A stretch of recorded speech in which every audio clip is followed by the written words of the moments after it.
media baru, itu nggak ada yang ngawasin. CTV bayar pajak nih, CTV bayar pajak. Media-media baru pajaknya kemana?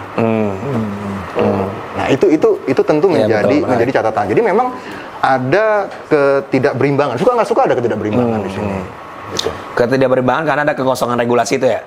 Bisa dibilang itu kan? Jadi sebenarnya sih kalau kita mau pakai, beberapa menyatakan bahwa kementerian misalnya bilang regulasi sudah ada, tapi nyatanya masih belum kuat juga.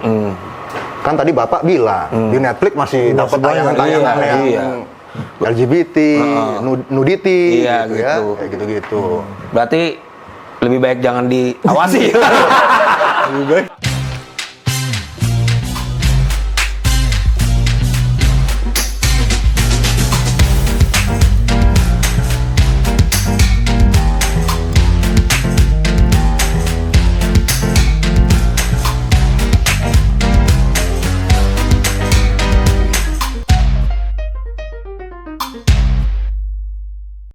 Balik lagi di Suara Warga di channel Sekolah Politik dan Komunikasi Indonesia. Warga setempat. Kali ini saya harus lebih mengatur bicara saya karena Biar tidak disensor.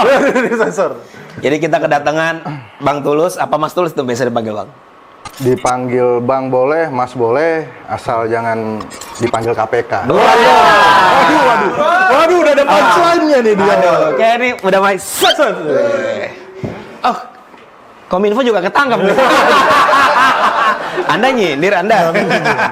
Ya, jadi kedatangan Mas Tulus, beliau adalah komisioner Komisi Penyiaran Indonesia, bener Bang ya? Kerjanya ngapain sih Bang? Di KPI itu apaan sih? Maksudnya makhluk apa itu? KPI, jadi kalau kita bicara soal KPI gitu ya, KPI ini merupakan amanat dari Undang-Undang 32 tahun 2002. Jadi terkait dengan penyiaran frekuensi publik. Jadi karena itu milik publik, maka kemudian harus dijaga agar bermaslahat bagi publik. Makanya ada yang namanya Komisi Penyiaran Indonesia, itu perintah dari undang-undang. Oke. Kerjaannya ngapain? Kerjaannya bukan nyensor. Jadi kerjaannya bukan nyensor, tapi lebih kepada pengawasan pasca tayang. Jadi kalau di produksinya kita nggak bisa masuk. Oke. Tapi ketika itu udah tayang, maka disitulah wewenang KPI. Apakah itu kemudian tayangannya sesuai dengan P3SPS, Pedoman Perilaku Penyiaran dan Standar Program Siaran. Nah, itu jadi pedoman dari KPI untuk kemudian melihat apakah tayangan tersebut sesuai aturan apa enggak. Oh, jadi malah KPI itu masuk malah pas lagi udah ditayangin ya? Yes. Itu bukannya ini ya kayak pahlawan kesiangan gitu kalau kayak gitu Mas? Bukan. Jadi kalau kita ngomongin pahlawan kesiangan nggak pas. Karena apa? Karena memang aturan mainnya gitu. Jadi kita nggak bisa tuh masuk ke dapur redaksinya. Jadi setelah kemudian diproduksi udah tayang, amanat undang-undang itu bilang ya itu baru kita bisa diawasin. Tapi proses produksinya kita nggak bisa. Kita bukan LSF. Kalau LSF sebelum publish, baru dia masuk. Tapi kalau KPI setelah publish. Tapi kenapa sensornya di depan sebelum tayang? Kan maksudnya beberapa ya kita tahu lah banyak meme soal KPI kan ya, ya si Zuka lah ya, si Sandy lah, mereka kan Sandy SpongeBob. Iya dia kan disensor sama TV duluan tuh. Berarti itu bukan suruhan KPI dong? Itu bukan suruhan KPI. Cuman gini, fenomenanya tuh gini, fenomenanya adalah kekhawatiran dari teman-teman TV. Jadi mereka takut bablas, maka kemudian mereka self sensor tadi, walaupun sebenarnya berlebihan. Karena memang ada aturan mainnya bahwa tayangan itu harus ada pembatasan soal aspek seksualitas tadi. Nah, jadi mereka takut kebablasan sehingga kemudian sensornya juga kebablasan, kira-kira gitu. Jadi bukan kerjaan KPI. Oh, tapi yang kebuli malah KPI ya itu? Yang kebuli malah KPI ya. Ya mudah-mudahan dengan pencerahan kayak gini gitu ya, publik membuli TV swasta. Yang dibully bukan KPI. Tapi tetap yang disalahin KPI. Nah, tapi KPI berhak ngasih sanksi. Soalnya kan banyak tuh katanya dulu Om Deddy disemprit mulu sama KPI gitu kan.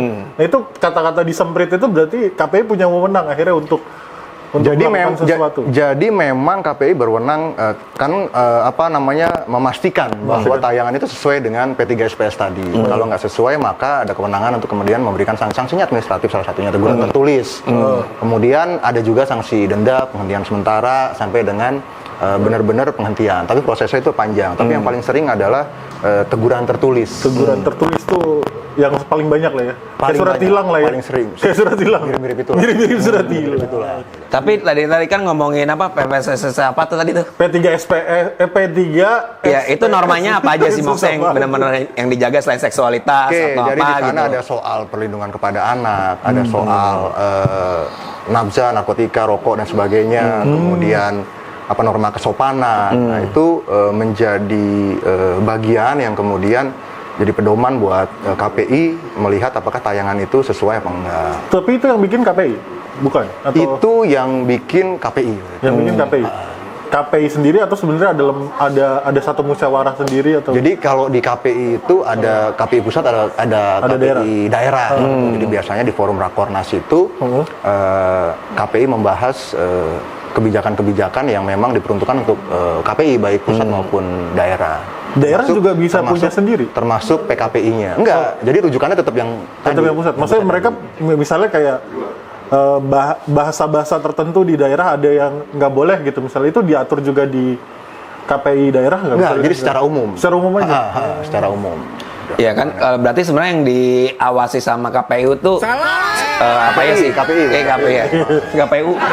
Pemilu Pak. Udah dekat pemilu ya? Iya, udah dekat. Udah kegeser soalnya. Iya. Nggak KPI itu kalau sana yang diawasi tuh platform apa aja sih? Kan kalau orang awam mungkin gua tanya baru cuma mau masuk ke sana. TV doang gitu kan, atau majalah atau sosmed atau apa sebenarnya wewenangnya gitu. Jadi kalau KPI dengan Undang-Undang 32 tahun 2002 itu cuma bisa ngawasin kategori lembaga penyiaran. TV, radio. Oh, Baik cuma swasta TV maupun sama publik. radio. Oke. Padahal kan nggak ada yang nonton TV sekarang. Gue baru mau nanya. Sekarang adanya TV digital kan, nggak tahu TV digital masih pakai frekuensi publik ya? Masih pakai ya? Tapi maksudnya itu kan udah lebih banyak dong jadinya. Iya, itu juga jadi tantangan buat KPI karena memang sekarang itu satu frekuensi bisa dipakai bisa 8 channel. Kalau dulu kan satu frekuensi satu channel gitu ya, LP tertentu gitu. Kalau sekarang bisa jadi 8 paling enggak. Nah, itu bikin kedepannya itu pilihan channel, pilihan tayangan jadi banyak. Nah, harapannya kan sebenarnya dengan TV digital ini makin ada semacam tayangan yang sifatnya tematik gitu. Khusus olahraga, khusus kartun, atau nanti misalnya khusus musik. Harapannya diversifikasi kontennya bisa jalan, bisa beragam sehingga publik disajikan banyak pilihan lah gitu. Itu sih.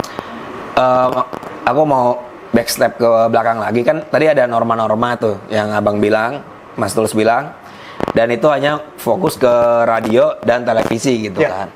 Kan sedangkan konten-konten yang mungkin di luar norma yang tadi Abang bilang itu udah muncul di Netflix gitu.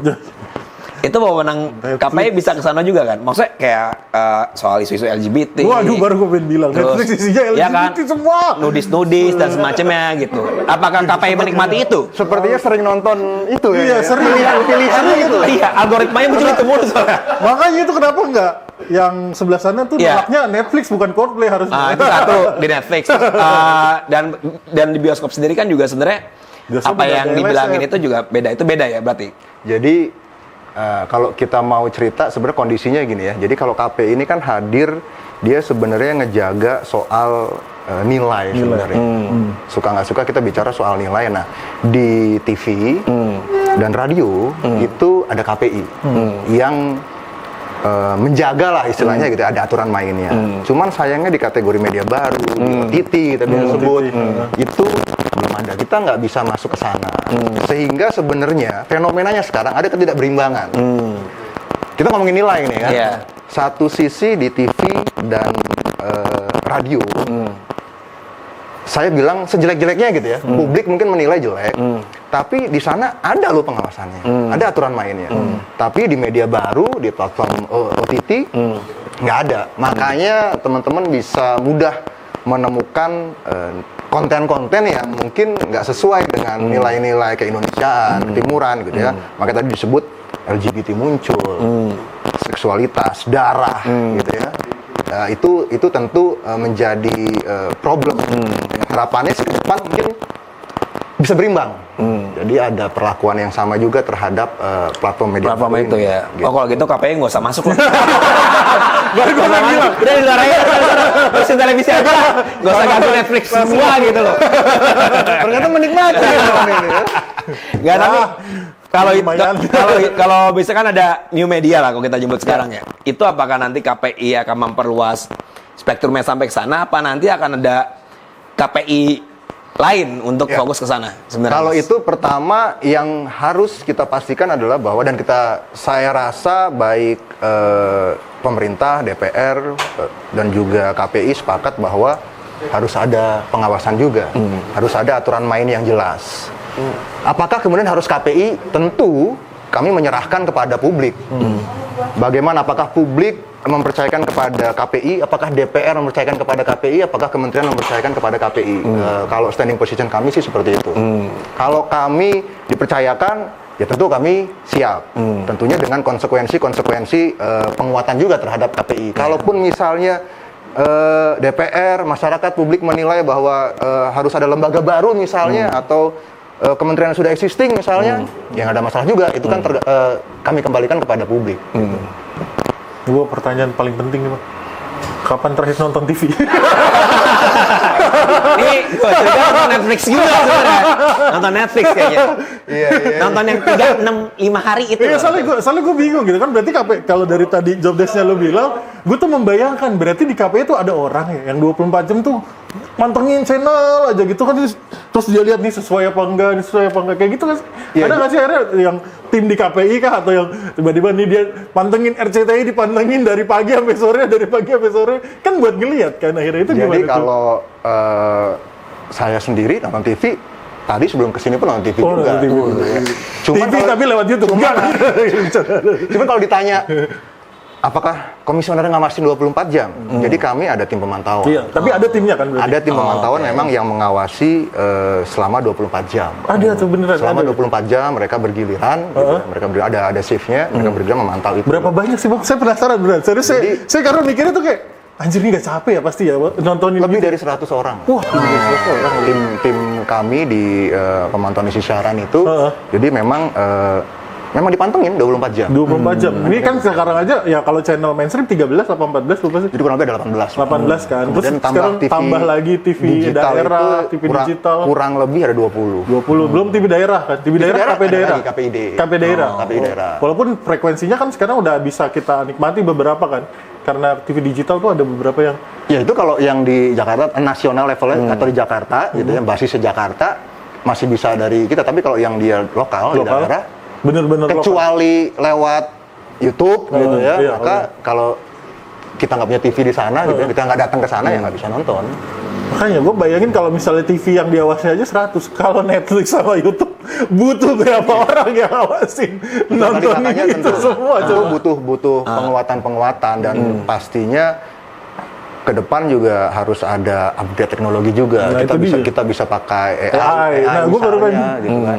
Ya tentunya tergantung juga nanti ketersediaan anggaran negara, dukungan dari pemerintah dan juga DPR, seperti itu sih. Iya, karena ini contohnya aja konten-konten kita kan ada beberapa yang misalnya kalau dari judul aman, tapi kadang-kadang tuh YouTube jadiin dolar kuning karena misalnya dia bisa tahu kita ngomong apa di dalamnya gitu kan. Dia bisa tahu kita menyajikan gambar apa di dalamnya, bisa dia sensor sendiri kan di dan gue nggak yakin ditontonin semua konten YouTube kan sampai akhirnya dia punya judgement bahwa oh ini nggak layak tayang, oh ini dapat dolar kuning atau dolar itu repot juga cuy kalau pakai manusia. Lanjut Pak. Lah, kenapa Anda ngomong aja langsung lempar ke gue? Anti klimaks Bapak. Ya, jadi kalau maksudnya tadi kan kita bicara soal menjaga nilai gitu kan. Selain fungsi menjaga nilai itu ada lagi gak? Maksudnya mungkin soal persaingan usaha atau apa terkait masalah program-program gitu kan. Yes, jadi salah satunya penyiaran itu di dalam Undang-Undang 32 2002 dibilang selain soal nilai, aspek-aspek edukasi, pendidikan dan sebagainya, Ada lagi catatannya tuh, menumbuh kembangkan industri penyiaran. Oh, itu ada di beban KPI juga menunggu kembangan. Jadi sektor penyiaran harus seperti itu. Yang spesifik lagi masuk bahwa KPI itu harus memastikan adanya persaingan yang sehat. Oh, Gitu. Jadi jadi KPI juga boleh bicara soal sekarang kan istilahnya kan industri penyiaran nih, lembaga penyiaran kan ada yang bilang udah di ujung senja, kira-kira gitu kan. Udah mulai redup nih gitu kan. Kita juga sebenarnya makanya, tapi sayangnya memang ketika KPI bicara fenomena tersebut seringkali memang diarahkan kok kayaknya KPI berpihak sekali ke industri. Nah, itu juga menjadi tantangan juga. Padahal memang fenomenanya seperti itu. Tadi saya sudah jelas, sejelek-jeleknya TV, radio gitu ya, itu masih ada yang ngawasin loh. Tapi di lembaga media baru itu nggak ada yang ngawasin. CTV bayar pajak nih, CTV bayar pajak. Media-media baru pajaknya kemana? Nah itu tentu menjadi catatan. Jadi memang ada ketidakberimbangan. Suka nggak suka ada ketidakberimbangan di sini. Gitu. Ketidakberimbangan karena ada kekosongan regulasi itu ya? Bisa dibilang itu kan? Jadi sebenarnya sih kalau kita mau pakai beberapa menyatakan bahwa kementerian misalnya bilang regulasi sudah ada, tapi nyatanya masih belum kuat juga. Kan tadi Bapak bilang di Netflix masih dapat tayangan-tayangan yang LGBT, nudity, gitu ya, kayak gitu-gitu. Berarti lebih baik jangan diawasi. lebih baik jangan diregulasi. Tapi aku menarik yang soal memantau ekosistem industri penyiaran juga ya, karena aku pikir banyak juga orang yang hidup dari proses penyiaran itu. Mungkin yang di media baru kemarin aku juga lihat juga ribut juga tuh Bang, yang media konvensional sama agregator berita kan sempat rame tuh kan, karena agregator berita ngambil konten dari mereka tapi nggak bayar pajak, yang dapat cuannya platform lah, misalnya kita sebut kayak Facebook, Instagram maupun Google gitu kan. Si KPI memandang ini seperti apa tuh? Ngelihat orang media-media ini yang nggak membayar pajak, apakah ini sebenarnya merugikan publik? Apa sebenarnya ya nggak ngerugiin publik banget gitu? Jadi kalau ngomongin pendapatan ya otomatis negara lah yang dirugikan gitu. Kalau terkait isu itu nanti tentunya Dirjen Pajak dan sebagainya ya mungkin bisa lebih concern ke sana. Tapi terkait tadi fenomena jomplangnya antara TV radio dengan media baru, TV lah misalnya, itu butuh modal banyak. Ini kita duduk di sini nih, modalnya cuma gimana nih? Modalnya Aida dong. Kamera ada berapa nih? aman. Artinya kita dengan pakai HP aja kita udah bisa bikin konten. Iya, gitu. betul. Tapi kalau penyiaran, orangnya banyak Pak, kameranya harus proper segala macem. Pegawainya ribuan, gitu ya. Kita sendiri aja udah bisa jadi konten. Mengut-mengutin konten mengut-mengutin daun di pinggir jalan. Oh, dia kemarin lo konten mandi lumpur apa ya? Di BKT. Udah so yesterday banget. Jadi memang sangat jauh berbeda, investasinya besar di lembaga penyiaran. Sedangkan kalau di media baru enggak. Teman-teman dapat dibayar dari media baru. Iklannya masuk ke mereka. Betul. Seperti itu. Iklan sekarang sudah mulai bergeser. Walaupun masih tetap porsinya besar di lembaga penyiaran, tapi sudah mulai kebagi lah, udah pasti gitu. Nah, kita nggak tahu nih, 10 tahun lagi, 20 tahun lagi gitu. Nah, KPI kan karena ada tanggung jawab tadi bahwa industri penyiaran tetap harus hidup, tumbuh juga gitu. Makanya kami juga mendorong gitu ya, bahwa agar lembaga penyiaran bisa memunculkan konten-konten yang kemudian menarik, sehingga juga penontonnya nggak kabur. Iya, gitu betul sih. Iya benar. Nggak kabur ke link Pemersatu Bangsa. Nggak kabur ke Twitter ya, dari Pemersatu Bangsa. Apa nih? Lalu apa nih? Ya tapi itu tadi berarti ada dua fungsi harus. Kalau fungsi akhirnya untuk ini penyuluhan ada nggak sih, bahwa kayaknya gue ngerasa sebenarnya sensor itu nggak mesti ada diawasi. Ya diawasi penting, tapi dalam diri sendiri gitu. Akhirnya ada nggak sih sosialisasi yang sering dilakukan KPI ya? Oke, jadi kalau KPI, nih serius nih. Ke penonton. Serius banget. Kalau tadi serius, sekarang serius banget nih. Jadi sebenarnya gini, KPI ini menjalankan pertama ada aturan main, ada regulasinya. dari aspek supply-nya kita jaga pakai itu tuh. Tayangannya. Sesuai apa enggak? Melenceng atau tidak gitu ya. Terus kita juga ada anugerah. Hari tanggal 26 gitu ya. Ini mundur ya. Tanggal 26 itu ada anugerah Syah Ramadan. Itu salah satu bentuk apresiasi. Kita tuh ada KPI Award, anugerah Syah Ramadan, ada anugerah penyiaran ramah anak. Oke. Itu semua diharapkan dapat jadi semacam contoh lah gitu. Contoh bahwa tayangan-tayangan yang oke nih yang dapat penghargaan kayak gini nih. Tayangan yang oke harus sesuai aturan. Itu aspek supply-nya. Kemudian aspek demand-nya. Aspek demand masyarakat. Kita juga melakukan literasi. Kita juga mendorong masyarakat bahwa masyarakat tuh harus pinter memilih tayangan-tayangan. Tayangan-tayangan yang bagus, yang cocok kayak gimana gitu ya. Nah, itu kita juga lakukan. Jadi dari aspek supply dan demand-nya bisa ketemu. Karena kita nggak bisa tuh cuman ngawasin nggak sesuai sanksi. Iya, betul. Ngawasin nggak sesuai sanksi.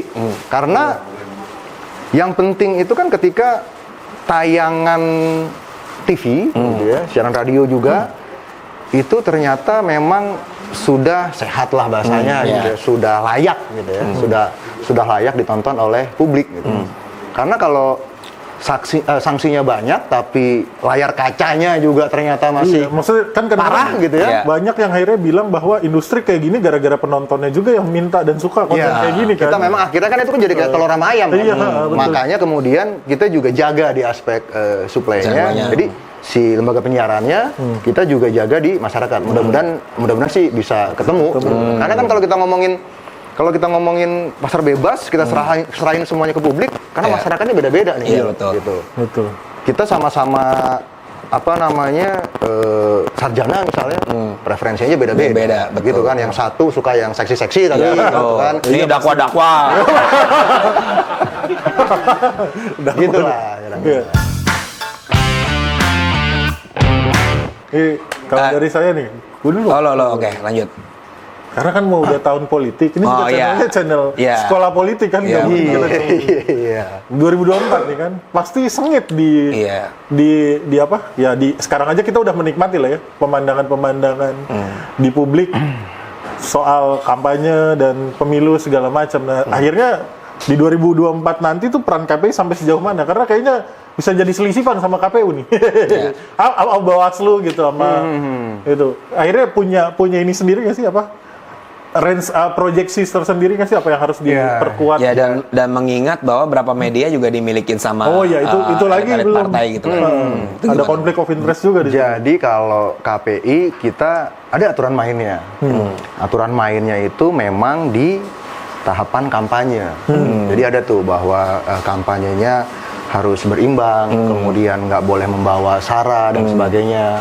Ada aturan mainnya. Mungkin kegelisahan teman-teman adalah melihat fenomena sepertinya sudah ada sosialisasi kali gitu ya. Sosialisasi saat udah lama sih kayak Mas Perindo.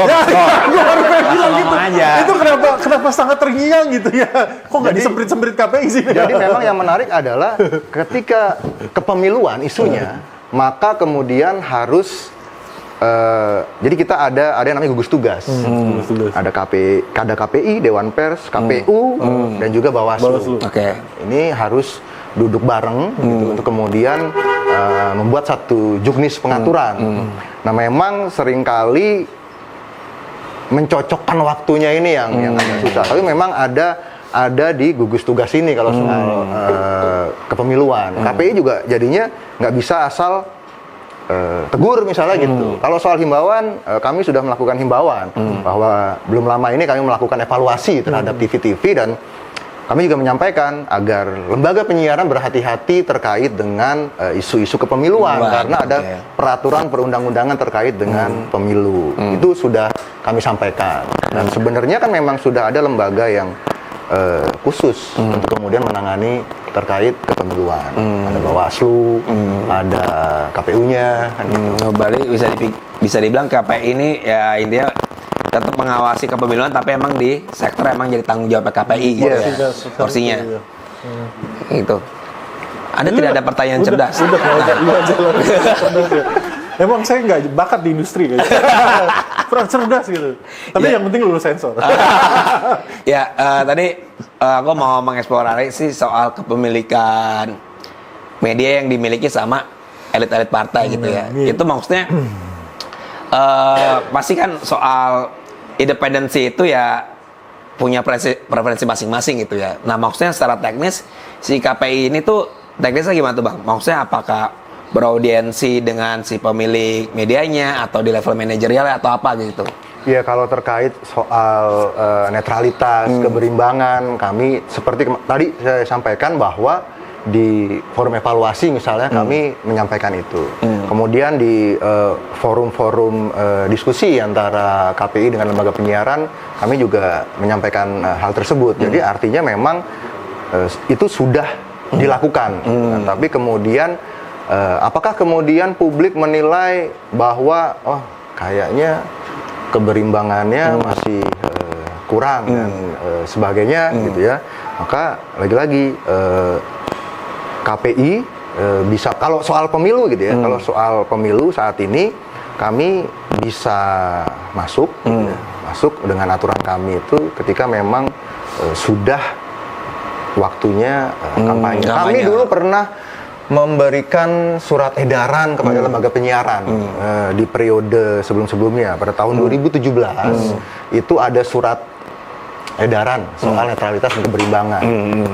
Tapi karena jadi itu digugat masuk ke PT UN dan KPI dianggap tidak berwenang oleh gitu. PT UN.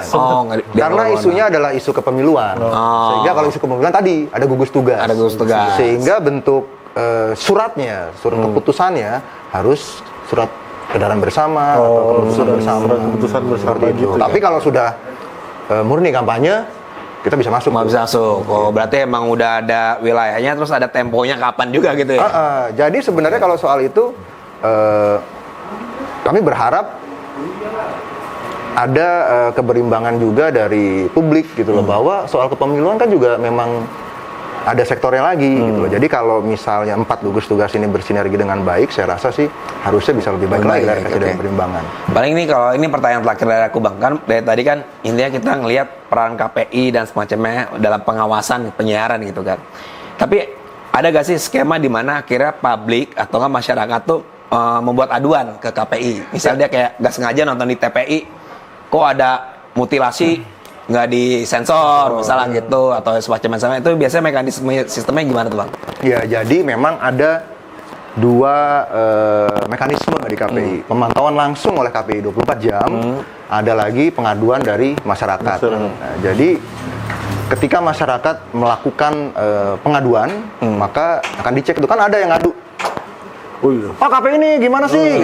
Tayangan sinetron ini gitu kan. Tapi nggak jelas tuh sinetronnya apa, tayang jam berapa, aspek kemudian yang diadukan yang jadi keresahannya itu apa. Itu maka kemudian kita akan memilih tuh mana yang layak untuk kemudian dianalisa, disesuaikan, dicari tayangannya yang mana, kemudian disesuaikan dengan pasal, mana yang enggak. Kalau dia detil gitu ya, maka kemudian akan dianalisa.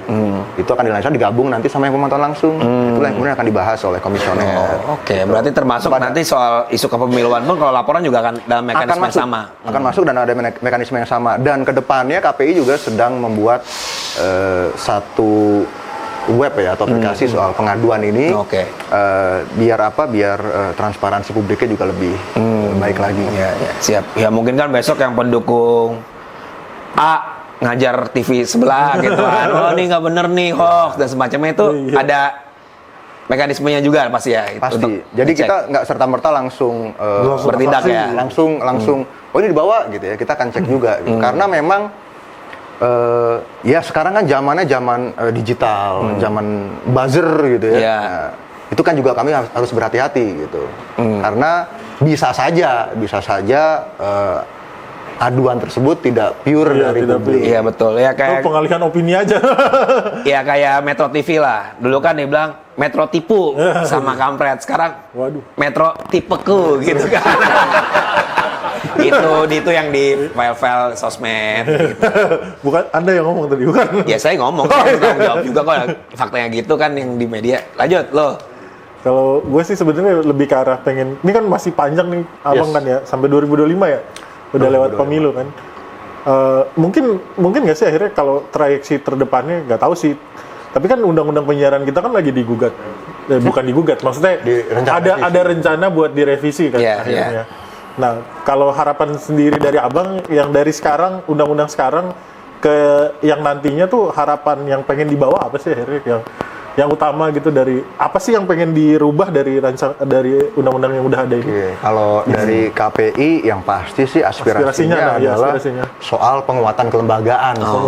Penguatan kelembagaan karena memang selama ini KPI pusat, KPI daerah sifatnya koordinasi tuh. Koordinasi? Sifatnya koordinasi karena bukan struktural.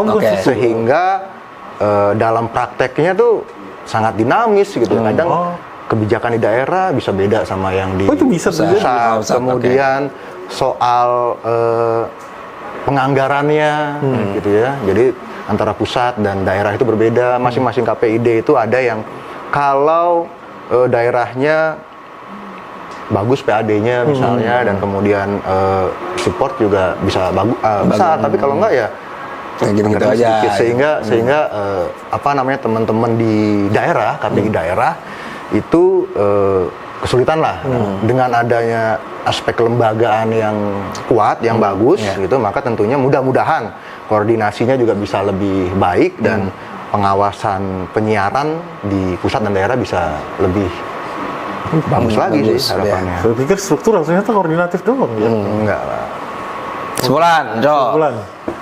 Kesimpulan saya marah-marahnya berarti jangan ke KPI.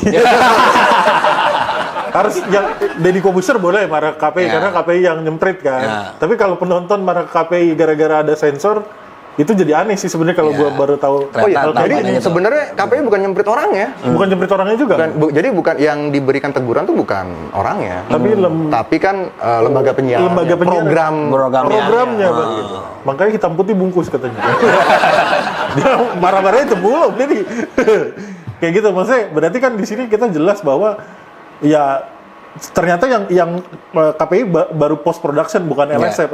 LSF kan sebelum publish gitu lah ya bahasanya. Post publish berarti yang melakukan hal itu semua adalah pencegahan dari TV sendiri, TV yang akhirnya atau lembaga penyiaran sendiri yang akhirnya saking ketakutannya kayaknya. Terus cerdas ada kesetujuan. Anda mau jadi komisioner juga, daerah mana Anda? Jakarta boleh. Tapi nonton TV mulu, udah lama saya nggak nonton TV. Enggak masalah itu apa perasaan anak muda dia nonton TV dari jam 7 sampai jam 4. Itu gue juga mikirin. Itu gimana tuh? Dan itu juga. Kopi berapa? Dan itu juga itu kerja keras. Ya jangan salah, berarti itu salah satu kerja keras KPI yang nggak pernah kita tahu kalau ternyata emang masih sangat manual. Dan pasti mereka ada kayak ini kayak guidance assessment ya. Untungnya kalau sekarang tuh lebih enak, jadi kita bisa tandain gitu kan. Jadi bisa dikasih time frame gitu. Frame nanti tinggal di edit, disatukan potongannya gitu, nanti buat dianalisis. Kalau dulu dicatat, informasinya dicatat. Dicatat ya. Wah, buset. Pas lagi itu, lah tadi menit berapa itu udah nggak bisa dibalikin lagi di TV dulu ya. TV dulu ya. Orang lagi lebih sedih ya kerja TV dulu ya. Untung aja anak muda dapat teknologi baru nih ngurus KPI. Itu gue rasa maksudnya mungkin energi kita bukan akhirnya diluapkan ke KPI sepenuhnya tuh. Akhirnya juga banyak kritikan juga ke lembaga penyiaran sama ke diri sendiri akhirnya. Betul. Menurut gue karena apakah kita udah jadi penonton yang baik gitu kan? Penonton yang cerdas. Penonton yang cerdas gitu. Yang minimal penonton yang NKRI banget. Kan sesuai nilai-nilai NKRI kan. Tapi by the way pernah nggak sejarahnya KPI nyemprot TVRI? Mau tahu? Pernah nggak ada sejarahnya itu? Di zaman sebelumnya pernah ada. Pernah ada. Tapi nggak tahu nanti di zaman saya kan. Seperti TVRI itu. Programnya terlalu karena mungkin disembritnya karena programnya terlalu membosankan. Enggak, tapi itu bisa nggak jadi kayak gitu. Programnya membosankan gitu. Jadi menarik kan biasanya nyemprot leceng. Sayangnya di P3 SPS itu nggak ada aturan yang itu. Oh, nggak ada aturan yang membosankan itu kita ya. Nggak bisa masuk tuh misalnya karena membosankan, stripping nih, iya, gitu iya, aja. iya. Kita nggak bisa masuk. Karena kemarin kayak misalnya sinetron Indonesia belum diedit, green screen-nya masih ada. Belum diedit nih, salah nih gitu. Iya. Produksinya jelek banget. Ya kalau dari gue sih kesimpulannya gue sepakat sih soal penguatan lembaga itu ya, terutama dengan new media ini juga sebenarnya perlu dikawal ketat juga sih Bang, terutama selain nilai-nilai itu, tapi soal persaingan usaha yang sehat juga sih. Itu juga penting karena menurut gue yang paling dirugikan tuh malah para penyiar domestik di dalam new media itu, yang paling tereksploitasi mereka, tapi yang diuntungkan malah perusahaan-perusahaan lain gitu. Mungkin ada perluasan wewenang yang mungkin juga mengarah ke sana gitu, karena setahu gue tuh kayak dewan persnya platform digital juga belum ada ya Bang ya, apa ada perluasan kayak gitu, mungkin bisa KPI mengisi di sana sih kalau dari gue. Dan yang kedua, gue sepakat soal proaktif lah sebenarnya masyarakat ya untuk melakukan pengaduan-pengaduan itu, toh udah ada website untuk memberikan pengaduan dan kritik terhadap program-program yang mungkin kurang bagus dalam proses pertelevisian atau peradioan kita gitu. Thank you banget. Thank you banget Mas Tulus, kalau ada IG nggak? Ada Follow apa IG apa dong? Boleh 1 bait Bang Tulus ya? 1 bait. Ya, Tulus. Ada nggak langsung 1 bait gitu langsung. Misalnya perjalanan. Bentar. Bait. Bu Mutia pecat sekarang itu. Si Mahmud pecat sekarang, Bu. Kan maksudnya gitu, dari tadi gue mau ngeluarin jokes itu nggak ada momentumnya. Iya. Dari awal nggak ada momentumnya. Ya kalau IG apa Bang? IG ya Bang? IG-nya Tulus Dos Santos. Baik, abis ini DM-nya banyak. Bang KPI gimana? Tulus Dos Santos. Kalau KPI ada akun IG-nya? Ada. Apa Bang? Ada di bawah sini kayaknya. Ya, ntar ada. Editor kita nggak kayak TVRI kok. Bagus. Komisi Pemilu Penyiaran. Komisi Pemilu lagi. Jadi thank you banget Mas Tulus sudah bergabung. Thank you semuanya. Dan semoga teman-teman juga lebih proaktif buat mengawal penyiaran kita agar lebih bermanfaat dan lebih berkualitas buat publik. Gitu. Amin. Bye-bye. Bye-bye semua, makasih.